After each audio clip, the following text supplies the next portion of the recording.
दोस्तों, भारत के दक्षिण में मौजूद है कर्नाटक राज्य और कर्नाटक राज्य में है दक्कन का पठार। उसी दक्कन के पठार का हिस्सा है मैसूर पठार और उसी के केंद्र में मौजूद है बेंगलुरु शहर। तो इसका मतलब बेंगलुरु शहर कर्नाटक के दक्षिण पूर्वी हिस्से में आता है। अगर आप इस शहर की स्थिति यानी निर्देशांक या कोऑर्डिनेट्स के बारे में बात करोगे तो इसका मुख्य अक्षांश लैटिट्यूड जो है वो 12 डिग्री 58 आर्क मिनट नॉर्थ से गुजरता है और जो लॉन्गिट्यूड है देशांतर है वो 77 डिग्री 35 आर्क मिनट ईस्ट से गुजरता है। इसका मतलब ये कर्क रेखा ट्रॉपिक ऑफ कैंसर और भूमध्य रेखा इक्वेटर के ठीक बीच में है। यही कारण है कि यहाँ का मौसम हल्का गर्म या फिर मध्यम बना हुआ है। अब जिस हिसाब से इसकी स्थिति है उस हिसाब से इसका रणनीतिक फायदा बहुत ज्यादा है, क्योंकि ये दक्षिण भारत यानी प्रायद्वीप के लगभग बीचों बीच मौजूद है। यहाँ से पूर्वी तट यानी बंगाल की खाड़ी और पश्चिमी तट यानी अरब सागर दोनों की लगभग बराबर ही दूरी है। यानी कि एक हाथ पे बंगाल की खाड़ी है, एक हाथ पे अरब सागर है। अब चूंकि ये समुद्र तट से थोड़ा दूर है, इस वजह से यहाँ पर समुद्र तट जैसी उमस नहीं रहती और साथ ही चक्रवाती तूफानों का सीधा असर भी यहाँ नहीं पड़ता। लेकिन व्यापार करने के लिए ये दोनों तटों का फायदा उठा सकता है, क्योंकि दोनों समान दूरी पर मौजूद है, एक हाथ यहाँ एक हाथ वहां। तो इसका मतलब इसकी स्थिति दक्षिण भारत में सबसे इंपॉर्टेंट हो जाती है। दूसरी चीज आती है इसकी बनावट और ऊंचाई, तुंगता जिसको हम कह सकते हैं। मैं आपको बता दूं कि ये समुद्र तल से लगभग 900 से 923 मीटर की ऊंचाई पर है, यानी कि आसपास के इलाकों से थोड़ा सा ऊंचा बसा हुआ है बेंगलोर। अगर आप तुलनात्मक रूप से देखोगे तो चेन्नई जो है वो समुद्र तल पर मौजूद है और हैदराबाद जो है वो समुद्र तल से लगभग 500 मीटर की ऊंचाई पर है।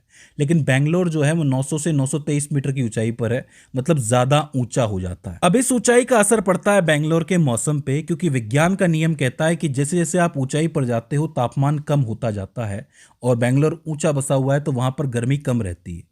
इसके अलावा आप देखोगे तो पूरे दक्षिण भारत में गर्मी वैसे ज़्यादा पड़ती है, लेकिन पूरे दक्षिण भारत के मुकाबले ये थोड़ा सा ठंडा हो जाता है क्योंकि ऊंचा इलाका है। बात करें बेंगलोर के क्षेत्रफल और फैलाव के बारे में तो देखो, इस शहर का क्षेत्रफल समय समय पे बहुत ज़्यादा बदला है।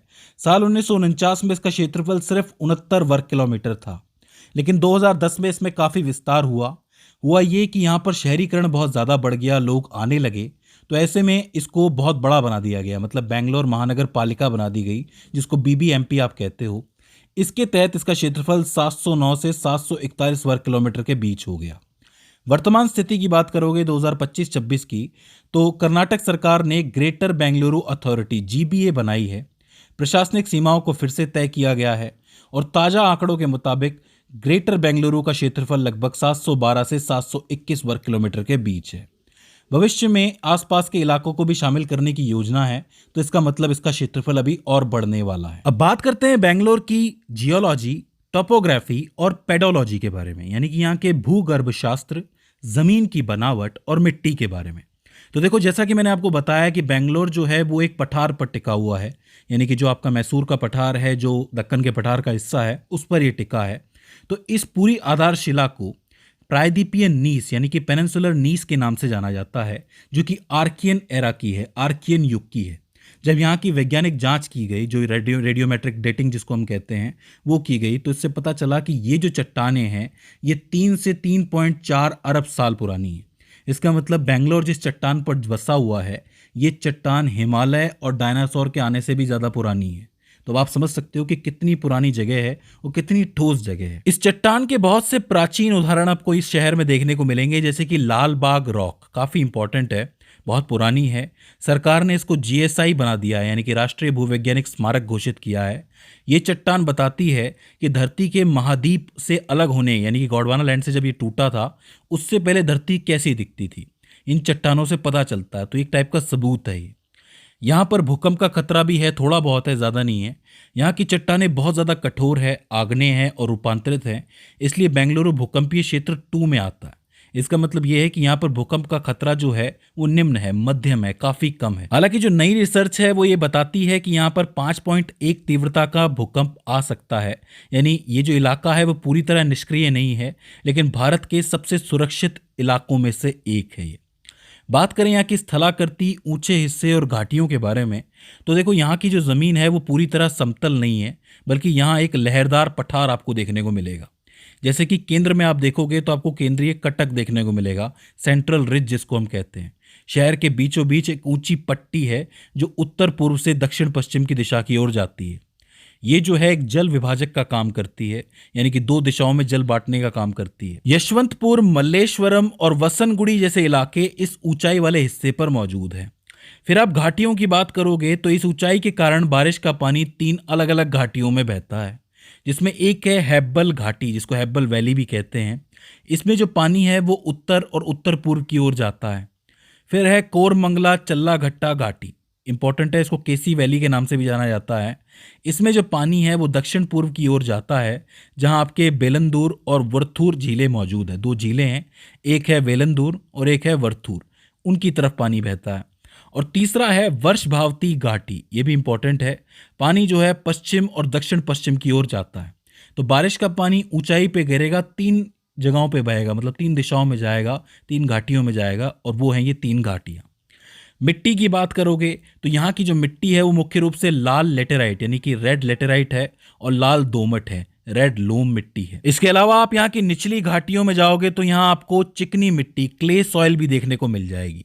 लाल रंग का मेन कारण ये है कि यहाँ की जो मिट्टी है वो ग्रेनाइट पत्थरों के टूटने या घिसने से बनी है, और इसमें आपको लोहे के अंश, लो ऑक्साइड देखने को मिलेंगे ज़्यादा, इस वजह से इसका रंग लाल हो जाता है। उपयोग की बात करोगे तो ये मिट्टी खेती और पेड़ पौधों के लिए बहुत अच्छी मानी जाती है। यही वजह है कि ऐतिहासिक रूप से बेंगलुरु इतना हरा भरा रहा है।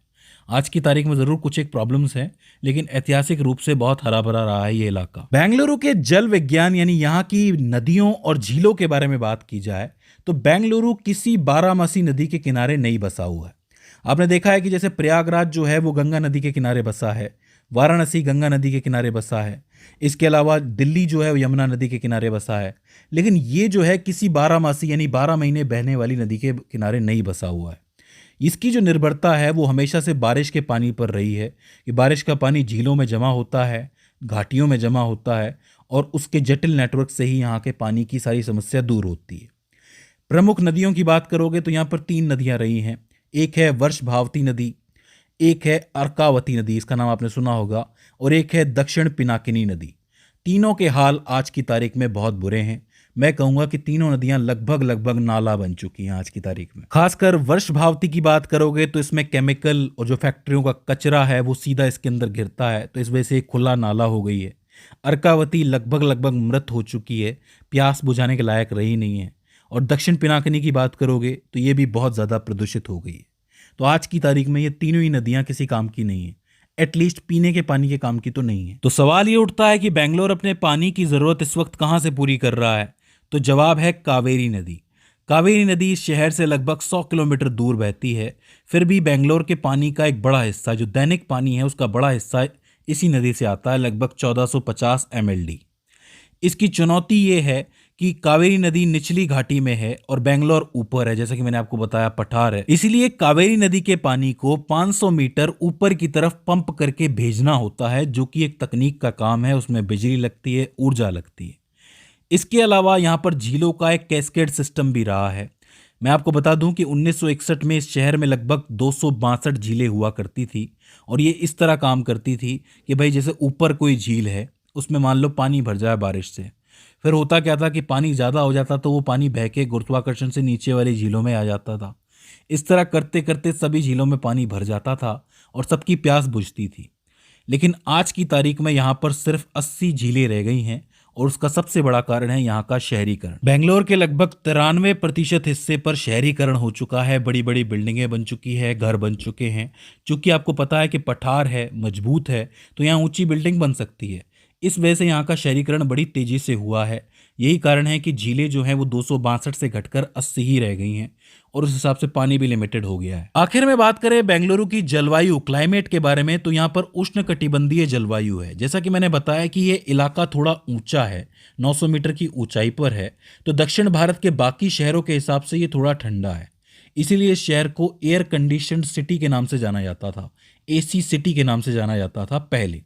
लेकिन आज की तारीख में यहाँ पर थोड़ा मामला उल्टा चल रहा है। वो ऐसे कि 1973 से लेकर 2025 के बीच में यहाँ पर बहुत तेजी से शहरीकरण बढ़ा है। इसको बड़ा ध्यान से समझना।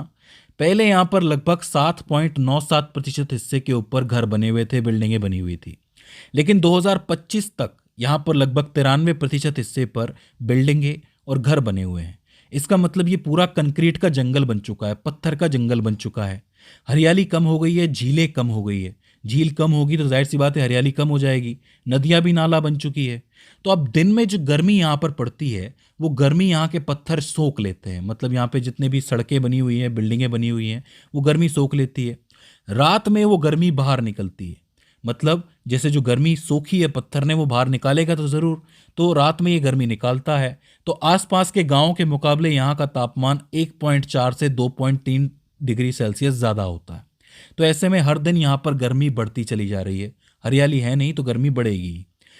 धीरे धीरे करके जो बेंगलुरु है वो अपना एयर कंडीशन सिटी का खिताब खो देगा और ये इलाका पूरी तरीके से हीट आइलैंड बन जाएगा। हीट आइलैंड मतलब ऐसी जगह जहाँ पर हीट कैप्चर हो जाती है, हीट ही हीट रहती है, गर्म इलाका हो जाएगा एकदम। तो ये चीज़ जो है वो बेंगलोर के फ्यूचर के लिए चिंताजनक बात हो जाती है। तो ये हो जाता है बेसिक भूगोल बेंगलुरु का। अब आने वाली वीडियो में मैं आपको इसके प्रशासनिक ढांचे के बारे में बताऊंगा, वो समझना बहुत ज़रूरी है। इसलिए पहले मैंने आपको भूगोल बताया है ताकि आपको क्लियर हो जाए कि कहाँ क्या चल रहा है, फिर आपको प्रशासनिक ढांचा याद करने में ज़्यादा दिक्कत नहीं होगी। तो दोस्तों ये हो जाता है बेंगलुरु का बेसिक भूगोल। आई होप आपको समझ में आया हो और इस वीडियो से आपने कुछ ना कुछ नया ज़रूर सीखा हो। तो दोस्तों आज की इस वीडियो के अंदर बस इतना ही। See you in the next one.